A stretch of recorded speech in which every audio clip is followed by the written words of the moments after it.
গাজীপুরে অবস্থিত বাংলাদেশ সমরাস্ত্র কারখানা বাংলাদেশ সশস্ত্র বাহিনীর জন্য বিভিন্ন সামরিক সরঞ্জাম ও hello viewer welcome back to another video viewer. बहुत बड़ी गुड न्यूज़ है। बांग्लादेश की आर्मी के रिलेटेड बांग्लादेश ने ही अपनी ही कंट्री में मिसाइल बनाकर दिखाया। बांग्लादेश अब दुनिया के पावरफुल किस्म की जो मिसाइल है उनको बनाने का अब अपनी ही कंट्री में इकदाम कर रहा है। बहुत बड़ी गुड न्यूज़ है। तो वीवर अभी तक आप लोगों ने हमारे चैनल को सब्सक्राइब नहीं किया हुआ तो जल्दी से हमारे चैनल को सब्सक्राइब कर लीजिएगा। तो बिना टाइम वेस्ट किए वीडियो को स्टार्ट करते हैं।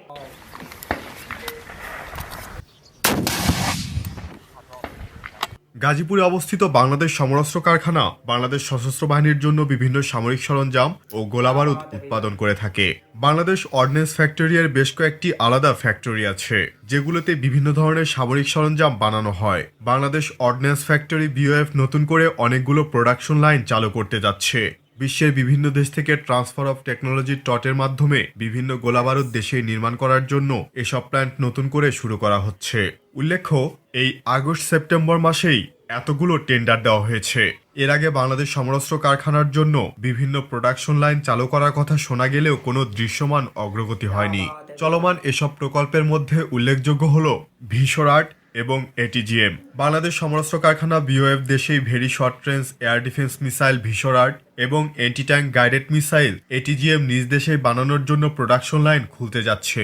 এজন্য বিভিন্ন বৈদেশিক কোম্পানি থেকে expression of interest EOI issue করেছে ডিজিডিপি। এক্ষেত্রে তুরস্কের তৈরি উমতাজ অথবা মিজরা কিউ এটিজিএম তৈরি করলে বাংলাদেশের জন্য পজিটিভ হবে আশা করি। বাংলাদেশের সাথে তুরস্কের সম্পর্ক এখন অনেক ভালো, তাই তুরস্ক থেকে লাইসেন্স নিয়ে সমরাস্ত্র তৈরি করলে নিঃসন্দেহে বাংলাদেশের সমরশক্তি কয়েক ধাপ এগিয়ে যাবে। এছাড়া ভিশরাট মিসাইল হিসেবে FN-16 ম্যানপ্যাড মিসাইল তৈরি করা হবে। চায়না থেকে লাইসেন্স নিয়ে বাংলাদেশ সমরাস্ত্র কারখানায় এই ভিশরাট মিসাইল তৈরি করা হবে, যার নাম দেওয়া হবে FN-16 ইগল। FN-16 ম্যানপ্যাড মূলত FN-6 এর বড় ভাই হিসেবে পরিচিত।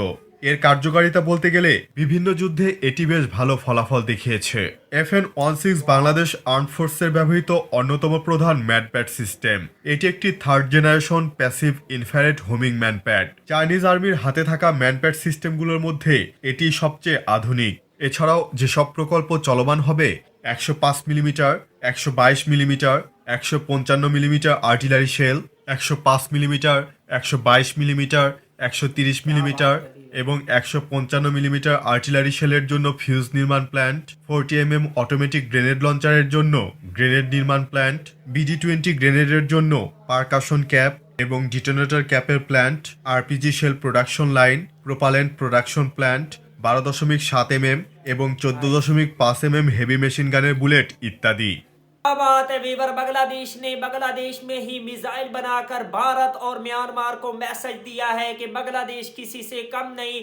बांग्लादेश अब बांग्लादेश में ही बहुत बड़े बड़े जो वेपन हैं उनको बनाने का फैसला कर रहा है। इंशाल्लाह बांग्लादेश की आर्मी जो है दुनिया के मजबूत तरीन किस्म के जो वेपन है उनको बांग्लादेश में ही मेड करेगी और भारत और म्यांमार को मुंह तोड़ जवाब देगी अगर भारत बांग्लादेश को नुकसान पहुंचाने की कोशिश करेगा। तो वीवर अगर आप लोगों को मजीद इंटरेस्टिंग वीडियो देखनी है तो जल्दी से हमारे चैनल को सब्सक्राइब कर लीजिएगा। मिलते हैं आपसे नेक्स्ट वीडियो में इंशाल्लाह। तब तक के लिए अल्लाह हाफिज।